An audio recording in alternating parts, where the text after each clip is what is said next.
$106 billion a year. The secret budget that buys the world's secrets. The people who decide what a secret is worth and who dies to bring it home never meet a spy. And somewhere tonight, a stranger you have not met is deciding to trust you with his life. This is your life as a spy. Every level, from a recruit who knows nothing to the rooms that price a human being like a line of code. Level 1. You're 26. You sign a paper you can never tell your family about. You pass the polygraph they call the box, and they send you somewhere not on any map, the farm. You run nobody. You own nothing but a clearance and a nerve. Your instructor is Mercer, a case officer rooms go quiet for. He tells you the only thing that matters. We do not steal secrets. We persuade people to hand them over. So they teach you to disappear, to walk a city for 3 hours and know every face behind you. The surveillance route, the dead drop, the chalk mark on a wall that means tonight. You learn to be nobody, a tourist, a salesman, a name that does not exist. Mercer watches you practice and says the tradecraft is the easy part. The hard part is the person at the other end. The hard part is always the person. You practice the drop 100 times. A parcel under a bench. A thing passed so smoothly no camera sees, 2 hands meet. It feels like a magic trick. It feels like a game. Mercer lets you believe that for a while. Then he says it quietly. Everything you just learned, you will one day use on a real person who believes you are his friend. You laugh. He does not. Level 2. Your first tour. An officer at an embassy in a city that watches everyone. Under a cover, so ordinary no one looks twice. By day you shake hands at receptions. By night you are spotting, reading the room for the one person with access and a reason to talk. $78,000 a year and a quota for assets. For human beings to find and assess and turn. The work is people. You are about to start spending them. You meet him at a dinner that took 4 months to arrange. Call him Yusuf. He works beside a man whose decisions could start a war, and he is tired and proud and angry at the people above him. You listen. You remember his daughter's name. Week by week, you become the one person who truly sees him. Then, on a night you have rehearsed 100 times, you ask. He says yes, because he believes you are his friend. Now you run him. A chalk mark on a bridge when you need to meet. A parcel against a wall. His nation's secrets in your dead drop, in your hands. He is terrified every day, and every day you tell him the same thing. I will protect you. You mean it when you say it. You're almost sure you mean it. You do not know yet what that promise costs, or who ends up paying it. Late at night, you write your reports, and you watch the language change in your own hands. He is not Yusuf anymore. He is a source, a stream of product graded by headquarters and praised by people who will never learn his name. And the praise feels good. That is the part no one warns you about, how good it feels. You're climbing now. Every rung up is one step further from the man holding the other end of your promise. Level 3. One asset becomes a network. You sit in a safe house before a wall of pinned faces. 20 of them now, threaded together with red string, a city's secrets mapped like a circuit board. $96,000 a year to hold all of it in your head. You're good at this. Frighteningly good. And the faces on the wall have stopped being faces. They are positions on a board, and you move them without flinching. Then, one of them almost dies. A meeting goes wrong. A watcher you missed. A car that circles twice. You get him out by 90 seconds. Afterward, your hands do not shake. And that is what frightens you. The old you would have been sick for a week. This you is already running the math. He is blown, a liability, no longer worth the risk. Mercer's voice in your head. The hard part is always the person. They give you a young officer to train, earnest and sick with nerves, exactly as you once were. You take her into a bare room under one bulb and teach her the oldest map in the trade. Why does a person betray everything they are? Money. Ideology, coercion, ego, for doors into a soul. She writes it down like a lesson, the way you did. The circle closes. You are not the recruit anymore. You're a Mercer now. Level 4. Chief of Station. One country is yours, Every officer, every safe house, every asset under one roof. Your name on all of it. You brief the ambassador. You decide who gets recruited and who gets dropped. $140,000 in a country's worth of secrets. In a strange new distance of command. You no longer meet the assets. You task the officers who meet them. The promise is outsourced. The cost is not. Then the cable comes from headquarters. They need something only one source on Earth can reach. A warning that could save a great many lives. You read it twice. You already know whose access it is. It is Yusuf, the man you promised to protect, who still thinks you are his friend, is the only door to the thing your country needs most. And you're no longer the officer who holds his hand. You are the one who decides. You meet him one last time, against every rule, because you owe him that. You look at the man whose daughter's name you still remember, and you ask him to do the one thing you both know could get him killed. He's quiet a long time.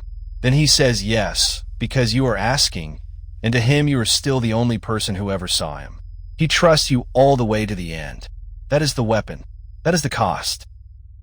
He gets it. He gets it out. And then the watchers close the way you always knew they might, and the asset becomes a name in a file with a date beside it. You stand before the wall and take his photograph down with your own hand. The intelligence is priceless. They give you a commendation you can show no one. And you feel, this is the thing you will never say aloud. You feel almost nothing at all. You go home and wait to break, and you don't. That is when you understand what the climb has been doing to you, one promotion at a time. It was never teaching you to lie to them.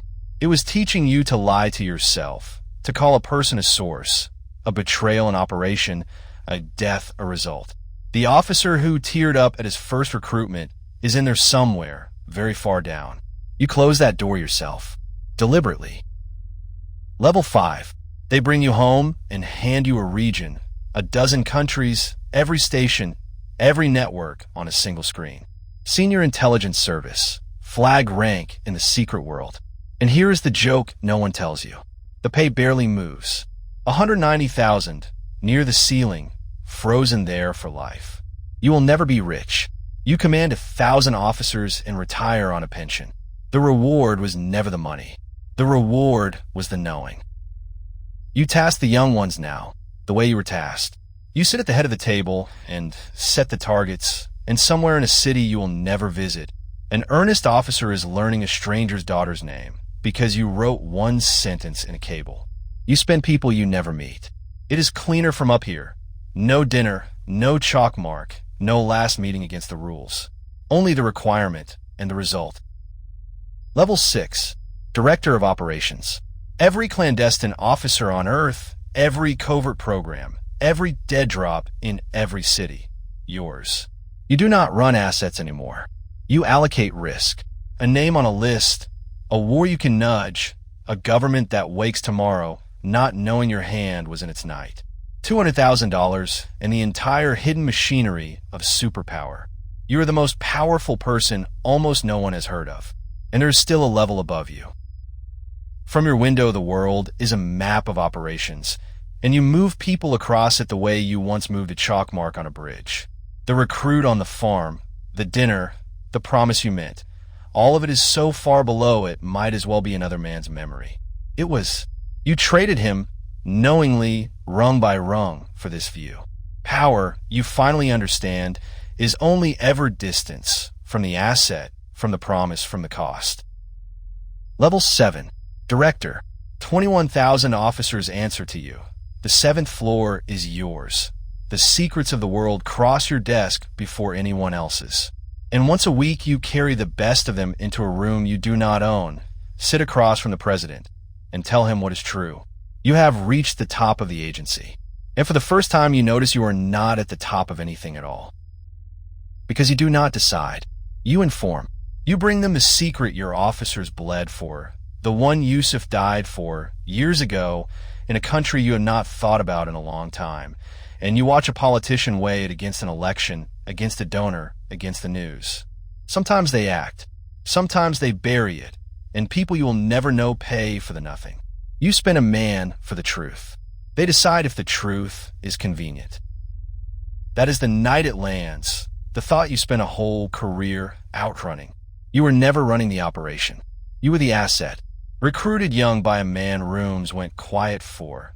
Run up a ladder by people you never saw. Spent carefully, completely, for a mission that was never yours. Money, ideology, coercion, ego. You taught those 4 doors like a lesson. You never once checked which one had your name on it. Level 8. Above a director, there is no spy at all. There is the office that sits over 18 agencies, the coordinator of the entire secret world, and the council that tasks it, and the few who read the take and choose. They have never run an asset. They have never made a promise on a bridge at midnight. They sit in rooms with no name on the door, and they decide what a secret is worth and what a life is worth to get it. Follow the secrets all the way up and out, and you reach the people the whole machine exists to serve. A handful of decisions in a handful of rooms. Go or don't. Act or look away. A war begun on one report. A warning buried under another.